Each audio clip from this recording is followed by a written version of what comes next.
Okay. Are you all able to see me? Okay.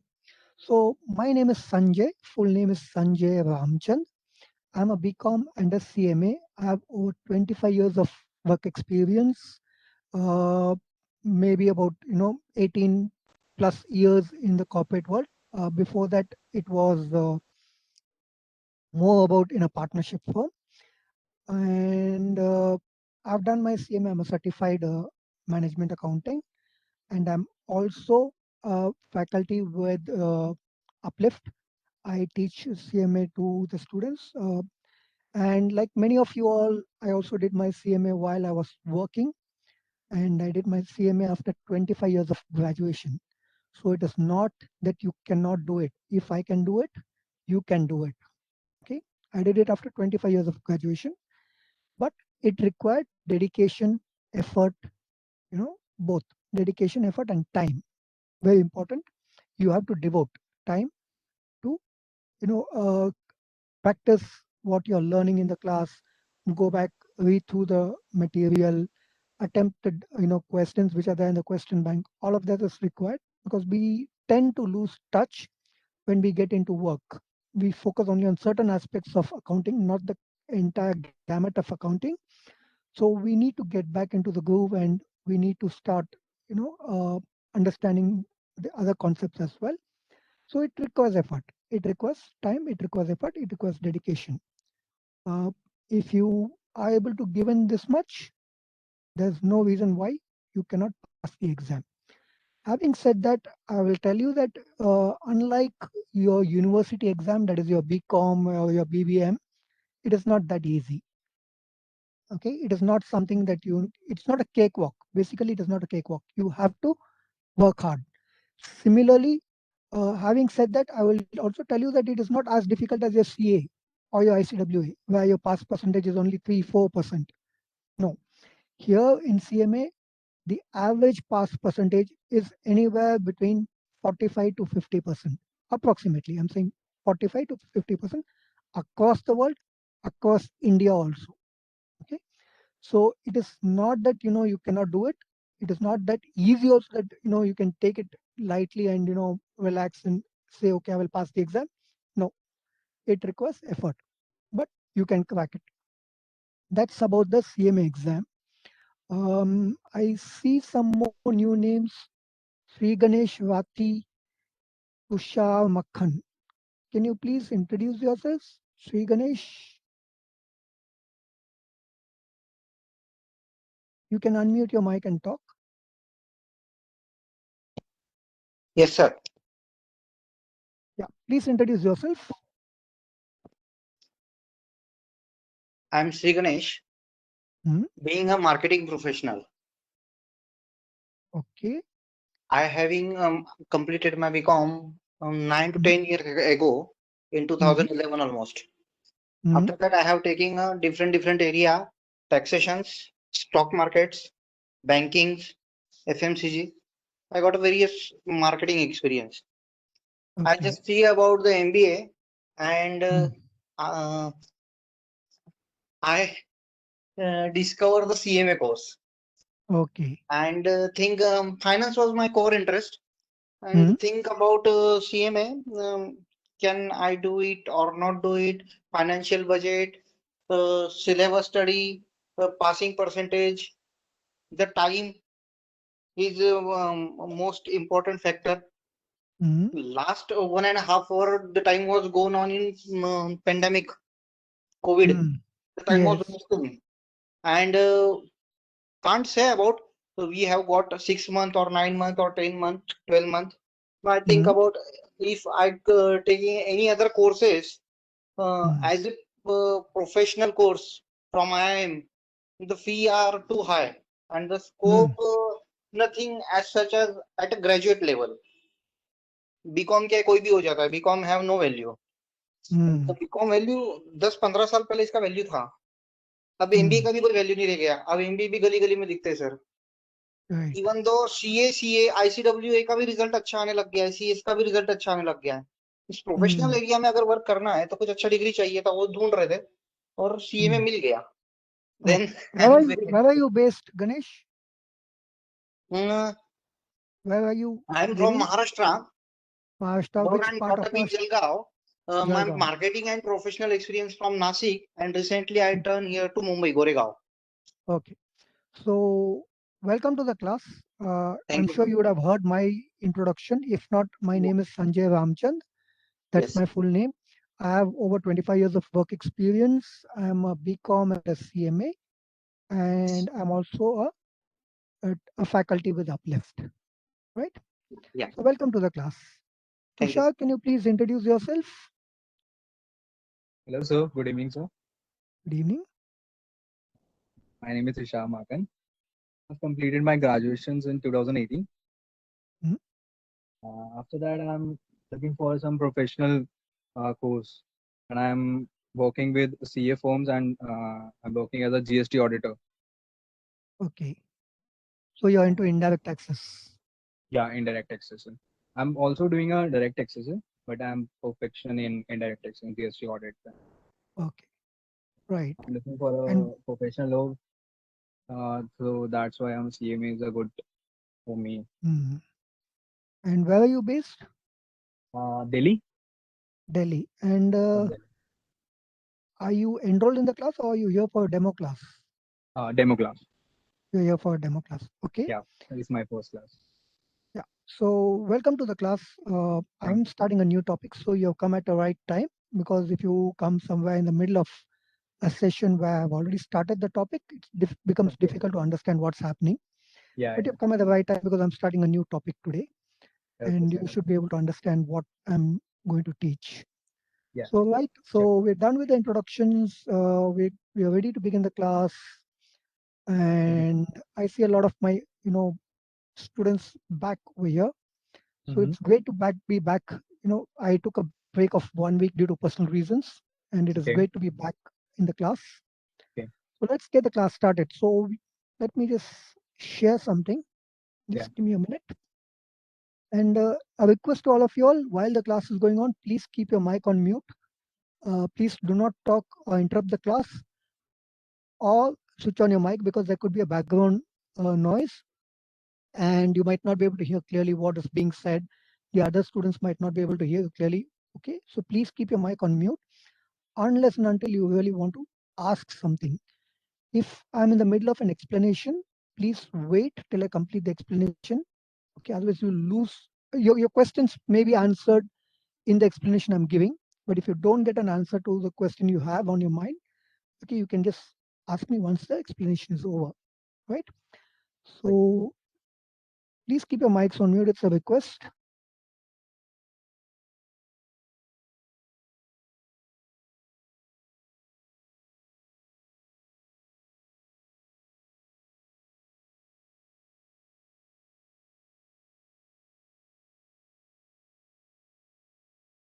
Just let me set up everything and we'll start the class.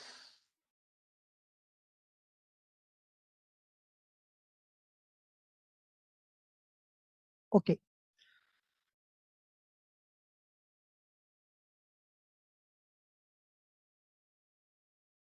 Okay. Vinod, are you able to hear me clearly? Can you hear me?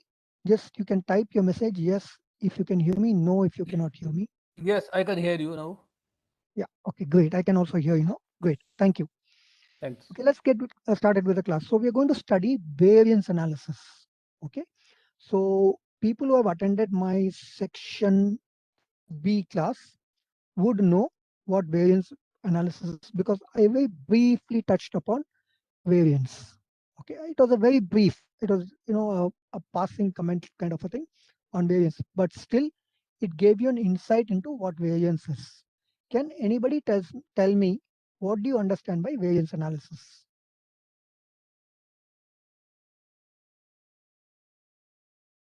Anybody? Variance is difference between the two kind of the item like last year sales and expenses and anything. Hmm. Okay. Anybody else? Anything else? Yes, sir.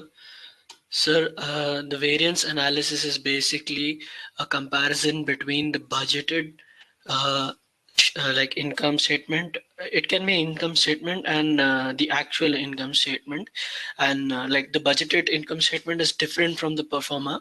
The budgeted income statement is made in the start of the year, and and based on that, suppose like if we had a deal that okay, with a third party, that yeah, we would be able to sell 50 items for 5 rupees each, but actual we were able to sell only 40 items for lesser price for 4 rupees each. So whatever the difference is, the variance is, it'll be calculated over there. So Okay, that would be the variance. so who was giving me that answer? Mehul, right? Yes, So sir. I have a question for you, Mehul. You said you have a deal with the third party. When you have a Yeah. deal, why will you sell it for less? Not deal, sir. It's like anticipation, because that's happened in the past that we sold for $5, and only this time we were able to sell for $4. Like it's not contractual. I meant it's a repetitive, like historical data. Okay. Anybody else? Any other Yes, view? sir. Hi, sir. Good evening. Amrish here. So, I mean, variance analysis is more or less, if I want to put it in a small line. So, like, what actual came in against your budget or maybe forecast? So you planned something, and then against that plan, you got something. So, I mean, you try to tie them that, okay, if you budgeted some X, so how close you are, I mean, against X. So to put it simply, okay, to put it very simply, it's a crude way of defining, but I will define it that way. To put it in a simple way for you to understand, it is your expectation versus your actual. Okay? When you talk about budget or when you talk about variance analysis, okay? Variance analysis, to put it in simple words, it is your expectation versus what your actual is. You expected to sell 10,000 units, your actual sales only 8,000 units. You expected your cost, okay, to be $5, your actual cost is only $4.5. Okay, so it is your expected versus your actual. That's one way of looking at it. Okay, that's one way of looking at it. It could also be, that you have an expectation, okay, which changes, okay, what you call flexible budget. Okay, so your actual actually, you have something called as a static budget where it is purely what you expected, and you have an actual where it is what has actually come in. Okay, that's called as a static budget variance or static variance. Okay, there's something called as a flexible variance also. What is flexible variance? You have an expectation. Okay, you have your sales to be 10,000 units. Okay, versus how much it should have been if you had used the standard expectation for the actual output. Okay, so understand the difference. There are two parts to it. One is static, where you have an expectation and you have an actual. So 10,000 units of sales, you achieved only 8,000. Your cost, okay, your cost, you expected it to be $5, but it was only $4.5. Okay, so that is a static versus your actual. Now, there's another slight variation to that, okay, which is flexible variance. So you have an actual 4.5 10,000, 8,000 units of sale and $4.5 per unit of cost. So that is your actual. Now, had your cost been $5, how much would have been your cost for 8,000 units? Okay, so you're using a standard price of $5, which you expected will cost you to produce a particular good, but for the actual level of output, and comparing that with what is your actual output at actual cost. Okay? That's a flexible variance. Now, variance can happen due to many factors. Okay, it could be, your variance can be due to material, it could be due to labor, it could be due to overheads. Variance is usually studied for manufacturing. It can also be applied for service industry, but mostly for manufacturing. So the variance, when you have a manufacturing unit, most of your inputs in manufacturing are your raw material, your labor, and your overheads. So when you have variances in these, okay, there is a variance in the overall comparison of the budget. When you compare it to the overall budget, also there is a variance. So you're going to study all of this. I'm going to pause here for you all to ask any question that you have. Anybody has any question, any doubt in the mind?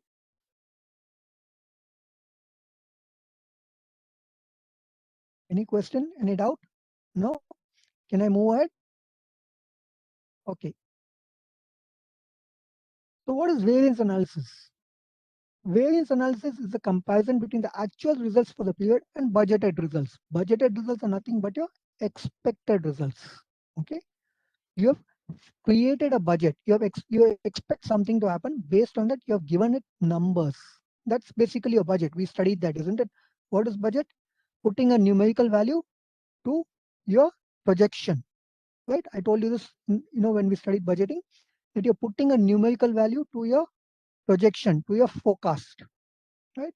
That is nothing but your expectation, right? So when you put a value to that, it becomes budget, and that becomes your budgeted result. You're comparing your actual result to your budgeted result. Variance analysis is an attempt to determine why the actual results are different from the budgeted results. So when you do an analysis is nothing but deep diving. You're now trying to find the reason why it happened. Analysis is nothing but finding the reason. Why did this happen?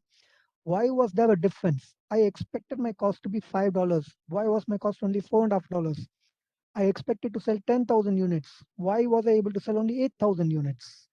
Okay, that when you try to analyze, when you try to find the reason why it happened, that is what your variance analysis is, because you're trying to figure out why the difference came or why the difference was there from your expectation. Now, why does it happen? Why does the variance analysis happen? Either the quantity sold or the price paid or received was different than expected, or both. So if it is sales, okay, then the quantity sold was different and the price you got per unit is different. That is why there's a difference. And if it is a purchase or a cost involved, then the quantity which was purchased or used is different, and or the price and or the price. So I'm saying, using the word and or the price that you paid for that particular unit of you purchased or the raw material that you bought was different than expected, or it could be a combination of both. Okay. Now, usually what happens, you need a standard cost to arrive at a variance. Okay. So what is standard cost? Can anyone tell me? I've explained all of this. What is standard cost? Anybody who remembers when we studied? Sir, I was not there during that class, but standard cost is like the expected cost that the company can like usually expect from the market because of historical data or like its previously used amount. Okay. It Anybody is else? estimated cost, sir. I mean, based on the manufacturing or maybe inventory, we get to know. Okay. Right. So all of you are partially correct. So standard cost is basically a benchmark. I explained this in my previous classes also. It's a benchmark. So if I tell you, okay, if I just tell you the difference was 10 rupees, okay, without having a standard. Okay, if I tell you the difference is 10 rupees, does it make sense to you? It doesn't, isn't it? If I just say difference is 10 rupees, there's no standard. I don't give you a standard. And I just tell you that the difference is 10. It doesn't make sense. Okay. So you need a benchmark to compare. You need something to compare it with. Okay. Now, if I tell you the difference was 10 rupees more than 50. So I've got a benchmark now, right? Now you're able to figure out how much was it more. You're able to make a comparison. Okay, ideally or actually it should have been 50, but now it is 60 because it is 10 rupees more, right? So basically standard costs are benchmarks. Now, how do you arrive at these benchmarks? There are various means. Okay, you could arrive at a benchmark based on historical data. Okay? You could arrive at a benchmark based on a certain target. Okay, what you call as target costing or target pricing. There are various methods. Okay, so you will arrive at this benchmark, and then you will compare what your actual cost or expenses is to that benchmark or the standard cost. What you call that benchmark is called a standard cost. When you compare your actual to the standard cost, now you know there is a difference. That difference is called as variance. Okay. See, what is the standard cost? The estimate of the cost the company expects to incur in the production process. It is a standard against which to measure the actual performance. So I told you it's a benchmark measure. You need to compare. Okay, you need something to compare it with. So that is why it is called as a standard against which to measure the actual performance. Standard costs are calculated at the beginning of each year and are based on estimated cost and expected level of activity or production. So there are various factors, various components which go into calculating a standard cost. At what level is the production or activity going to happen? Okay, and then you also look at what is the estimate for various inputs that are going to go into the production. It could be a raw material, it could be a labor. Okay, how much is the expected electricity you're going to consume, which is an overhead. Okay, so you look at various factors and put all of this together to arrive at standard costs. You will have a standard cost for each of these. So you will have a standard cost for how much of raw material should you use, how much of money should you pay for a unit of raw material which goes into your production, and then how much should you purchase. Okay, so there's a standard raw material you should purchase. How much should you purchase for each unit to produce, right? Then you could have labor. How much of labor should be used to manufacture one unit? What is the average time it takes to manufacture one unit? The standards. Okay, how much of machine hours do you need to manufacture one unit? So you have standards, and then you have overheads which are allocated based on standards. So I know, okay, the rent is what, $50,000. So on an average, the rent I need to allocate for one unit is $5, right? Because I produce 10,000 units, right? So you have a standard on an average, but then suddenly you see, the landlord comes and tells, the rent is not 50,000, I need it to be, $60,000. So your standard cost was, $5, but now you're paying more, you're paying $6 because of unforeseen circumstances, because of changes in various activities. Or let us say you estimated that you will manufacture 10,000 units. Now you're not manufacturing 10,000 units, you're manufacturing only, let's say, 6,000 units, but your rent does not come down, isn't it? Your rent stays at 50,000. So you expected your overhead cost, your rent cost to be $5 per unit based on how many units you're going to manufacture, which was 10,000 units you expected to manufacture. Now, because you're manufacturing only 6,000 units, your expected cost of rent per unit has gone up. It has now become 50,000 divided by 6. Instead of 6,000, instead of becoming 50,000 divided by 10,000. So you arrive at, when I manufacture 600 grams of bread, okay, it won't be soft enough to be pressed between two fingers. You will need to press it between two hands. So can you apply the same standard as 400 gram bread to a 600 gram bread? No. It depends. Yeah. Right? Okay. It depends. Take the example of manufacturing, jewelry. Okay. Now, when you buy diamond jewelry, it is usually set in 18 karat, right? It is usually set in 18 karat gold. 18 Diamonds are set in 18 karat golds. for That is a the standard, strength, for the strength, yes. right? But does it stop you from setting diamond in 20 karat gold? No, Why not? Why not? So if I'm using 20 karat gold, doesn't instead give of in the strength as what 18 karat gives me.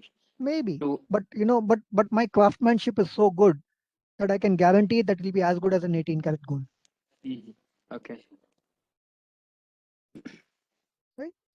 So clear. it is dependent on a lot of factors, right? It is dependent on a lot of factors. It is dependent. So setting in a 1 carat diamond in a 20 carat gold might be difficult, but setting a 1 cent diamond in a 20 carat gold is easy. So it also depends upon what kind of diamond I'm setting, isn't it? Yes, sir. Do you understand the difference now? Yes, sir. Clear. Right? I got this difference. Right. So it depends what kind of there are various factors involved when you set a standard. Take the example of, the availability of labor, right? You might say that you need, let us say, um, half an hour to bake one bread or set one diamond, for example. Okay. Now you are making an assumption that your labor has continuously been working on setting diamonds, knows how to set diamonds, is trained on setting diamonds, has a knowledge of different ways of setting the diamonds. So that's an assumption, right? What if you set up a factory where there are no people who know how to set a diamond? Can you expect that laborer to set the diamond in half an hour? You can't, right? So there are various factors. There are various, external factors also which might influence the standard setting. So it is dependent on several factors for you to arrive at a standard. Okay?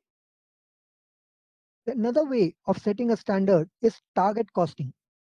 Okay? Using a target costing to set a standard cost puts the focus on the market and on the price the product can be sold for.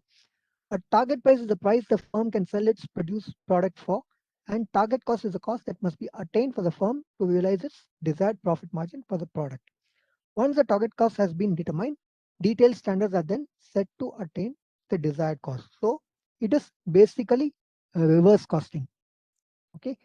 Instead of arriving at the cost and then adding profit to arrive at a selling price, you start with the selling price.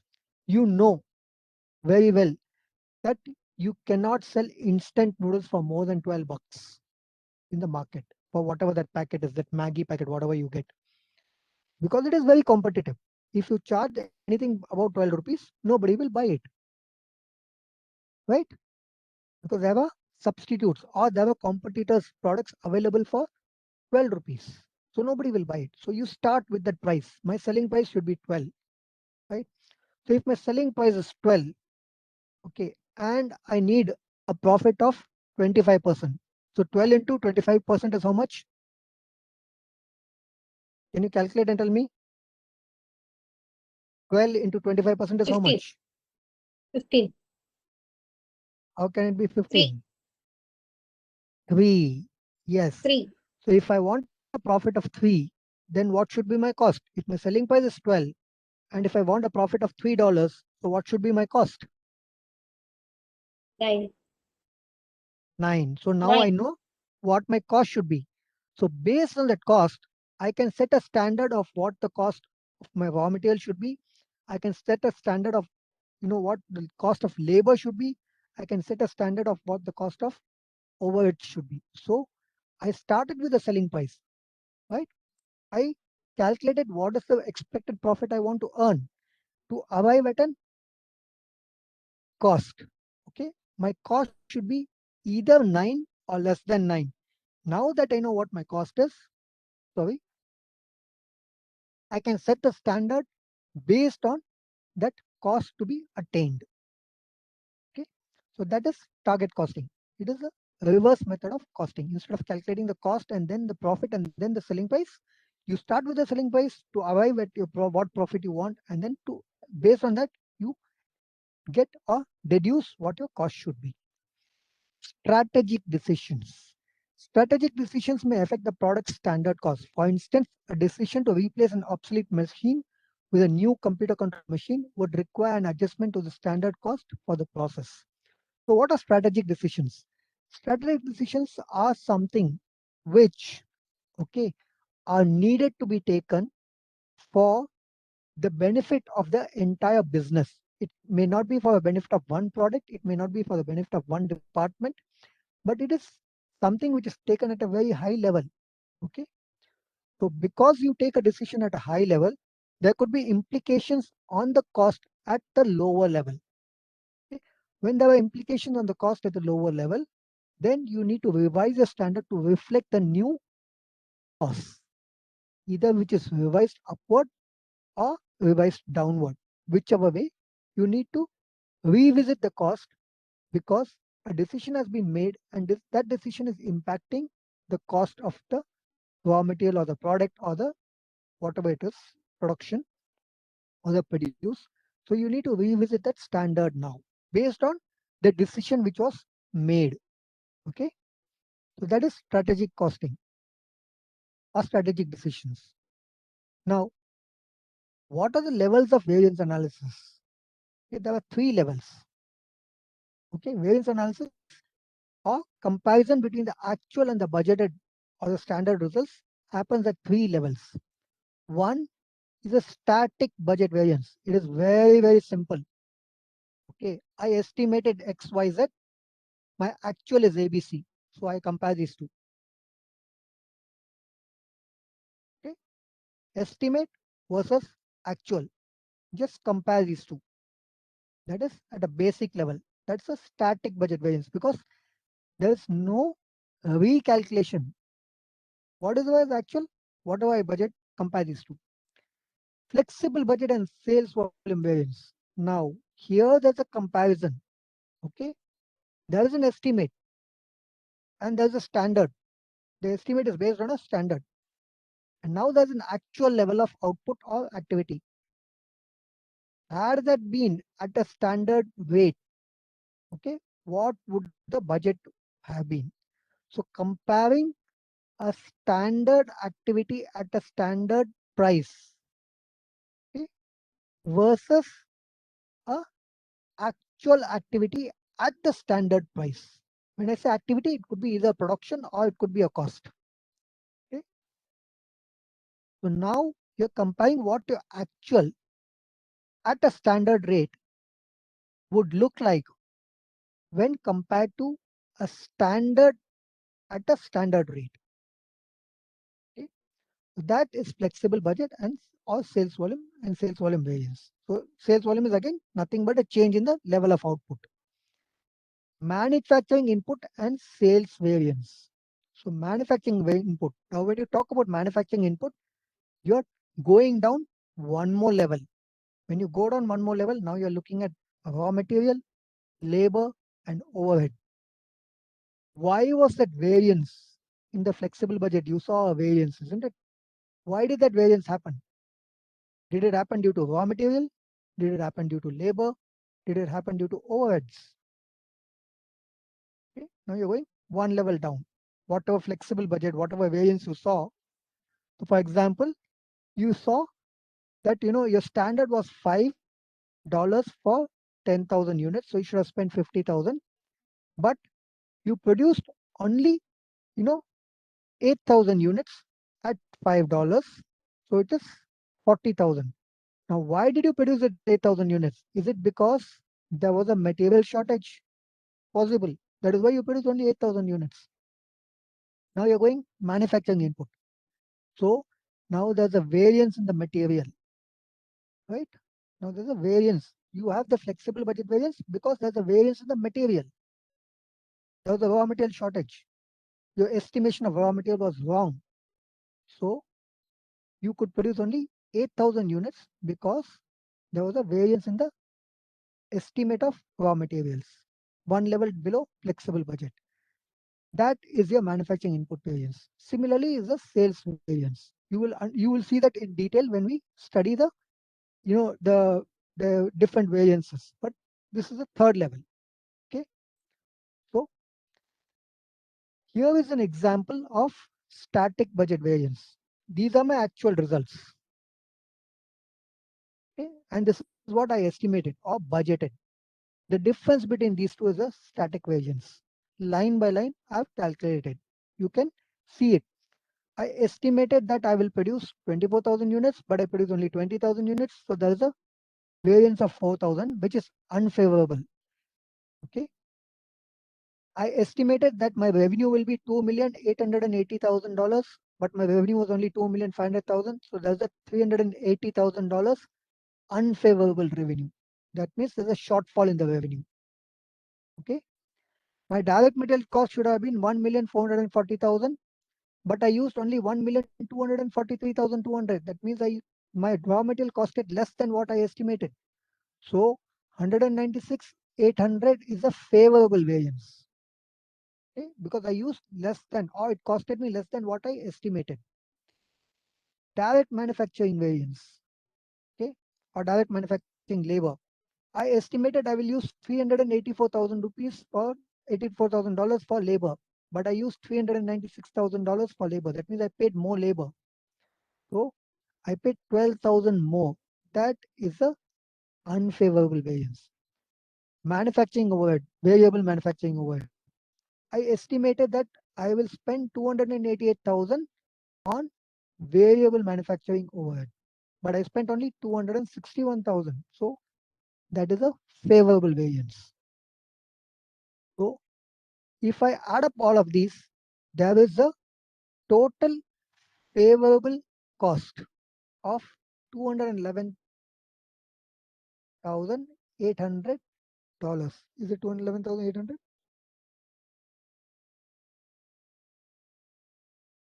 No, sorry.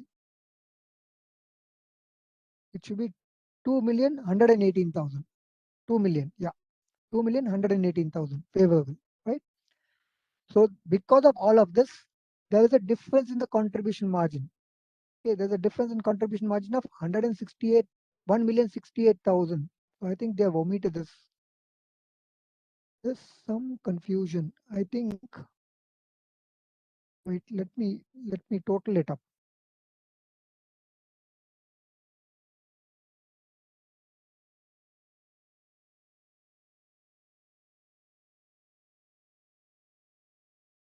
So 4,000 minus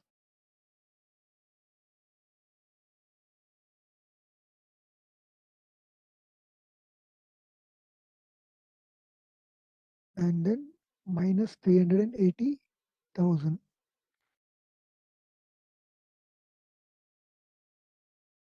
Okay, so plus 196,800.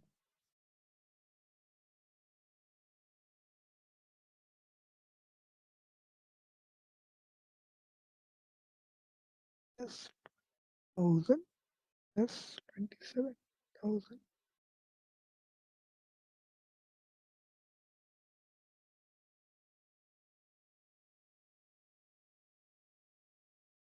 Okay, the figures are not adding up. It should be 2,118,000. That gives me a contribution margin difference of 1 million. No, 1,682,000. Okay. Now my estimated contribution margin was 760. No, those last zeros should not be there. I think somehow it has come up over there. The last zeros should not be there. Okay, so because 599,800, 768, there should be only 168,200. The last zero should not be there. I don't know why it is appearing. Okay. So it should be, a difference of 168,200. So that should be the difference. I don't know why that last zero is appearing in the picture. Similarly, fixed cost, I estimated my cost will be 552,000, but I actually spent 570,000. That gives me an unfavorable variance of 18,000. That means I spent more on fixed costs. So if you add up all of these, you see that I'm having an unfavorable variance of 186,200. Okay, 186,200. That means I've spent 186,200. My income has gone down by 186,200, while I estimated my income would be 216,000 and it was only 29,800. So this is a straightforward comparison of actual versus estimate.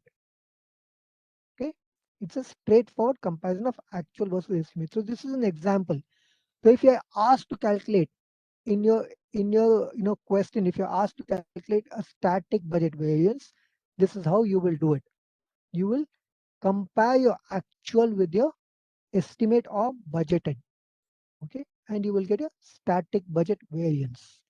Any questions, any doubts on this? Any questions, any doubts? Everybody clear? Everybody understood this?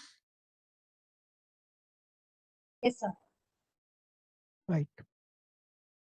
So the next level, okay, is a flexible budget variance. We'll just complete the limitations and we'll stop. Limitations of level 1, we'll just complete it and we'll stop here. And I will take up flexible budget in the next class. So variance caused by more or fewer sales than planned are not segregated from variance caused by other factors. So in this example, you will see that there is a variance in, in the amount of sales. Now, this is not differentiating that why is there a direct material variance? Okay, is it because you used more material? Is it because the price of the material was higher or lower?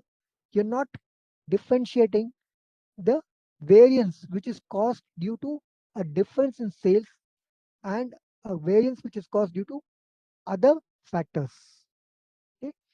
Comparison of actual results with master budgets focuses on short-term performance instead of long-term success. So you're looking at only on a year-on-year, a quarter-on-quarter, half-yearly on half-yearly basis. You're comparing your actual results with a master budget, so with a static budget. And you're focused only for that period. You're not looking at the long term. You're looking at only that period. A manager should be evaluated. So you use budget variance to evaluate managers. Okay, one of the reasons why you do variance analysis is to evaluate the managers. Managers should be evaluated on the performance measures other than just whether or not they have met short-term financial targets. Manager evaluation should include not only financial measures but also non-financial measures. So when you are reviewing your manager's performance, okay, you should not focus only on short term. Maybe that manager incurred a raw material unfavorable variance in the short term, but in the long term he might give you a better quality product. Okay, so look at that also, right? In the short term, maybe the manager has a negative variance, okay, in the labor. Let us say he paid more labor charges, but in the long term he is able to retain efficient trained labor. So you're not looking at that if you're looking at only the static budget variance, because you're looking at only the actual amount of labor paid versus what you estimated. Then when you do only that, the analysis becomes only financial. Managers should be evaluated on the overall contribution to the achievement of the company's goals. The financial contribution is a part of the overall contribution, but it is not the full contribution. So when you are evaluated, let us say, okay, I'm sure most of you work, okay, and let us say I give you a target. I give you a target of, let us say, doing, let us say, 100 applications or files or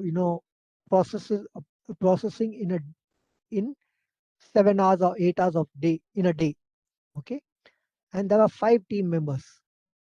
You see that you are able to do only 85, but you make only one error out of 85, and you have a colleague or your friend or your teammate who is able to do 125 when the target is only 100. He or she is able to do 125, but the error in that 125 is 15 errors.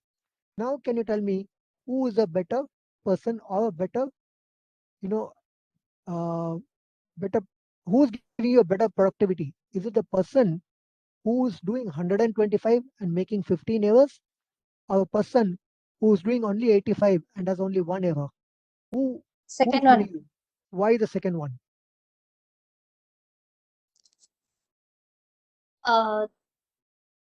Concentration. What concentration are you talking about? He's doing only 85, Sir. but he's giving only one error. But somebody who's doing 125 and giving you 15 errors. So the Who same is thing, better? sir. I mean, Even though he is slow, the error percentage, there is mistakes. Whatever the mistakes he is doing is very very minimum. No repetition of work. Yes, but who is more productive? He's giving you less number of output, isn't it? So who's more productive? My question is very simple. You have one person who does 85 and gives you one error. You have another person who does 125 and gives you 15 errors. Who's more productive? So I mean, the guy who does one error and then producing 85 cases, the reason is that he is contributing more to achieving company's goals. How? because of less error, and then his But then he's doing productivity less is. work. He's doing, your Yeah, target is 100, he's doing only 85. yes. So if you see the proportion of like 85 out of 100, so it is better than what someone is doing with 15 and achieving 115 or 125. Why? So repetition is not done. So I mean, he is adding a lot of rework, sir. I mean, that's with the 15 error. So, Yes, he's adding a lot of rework, isn't it? So yeah. there is time and cost involved in the rework, isn't it?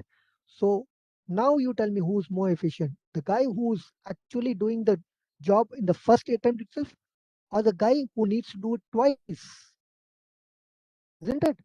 So it is not only about numbers. You're not looking at only the numbers, but you're also looking at the overall efficiency of the team. You're looking at a lot of other factors, right? Managers should be evaluated on the overall contribution to the achievement of the company's goals. The financial contribution is a part of the overall contribution. Now, when you have a person who's doing lesser errors, okay, he's better trained, it is better efficient. He will encourage his team members to do it the right way, to do it right the first time. So he's contributing to the team, he's contributing to the company's goals, right, of doing it right the first time. Evaluation of a manager's overall contribution can be accomplished by means of a balanced scorecard, which is discussed later in this session. So a balanced scorecard not only looks at the financial aspects of evaluating a manager, but it also looks at non-financial aspects of evaluating a manager. So you're not only looking at how much it costs or how much did the manager save, but you're also looking at how happy are the employees, okay, in terms of labor. Are they taken care of? If they are taken care of, if they are happy, then they will be more productive automatically. On the other hand, if you're looking at only, how much am I spending on the labor, then there could be dissatisfaction among the employees and they might not be productive efficiently. So apart from looking at the financial contribution, apart from looking at the financial numbers, you also look at non-financial values or numbers, which keeps a balance. That is why it is called as a balanced scorecard in the variance. But in a static variance, you're only looking at numbers. You're purely focusing only on numbers. Clear? Any questions? Any doubt? Doubts? Questions? Clear? Everybody understood? What are the limitations? What is static variance? What is level 1 variance? What is static variance? And what is the limitations of this? So we'll stop here in the class. People who have questions can stay back. If not, I'm done with the class. If just give me a minute there. Who all are there in the class? Just let me see.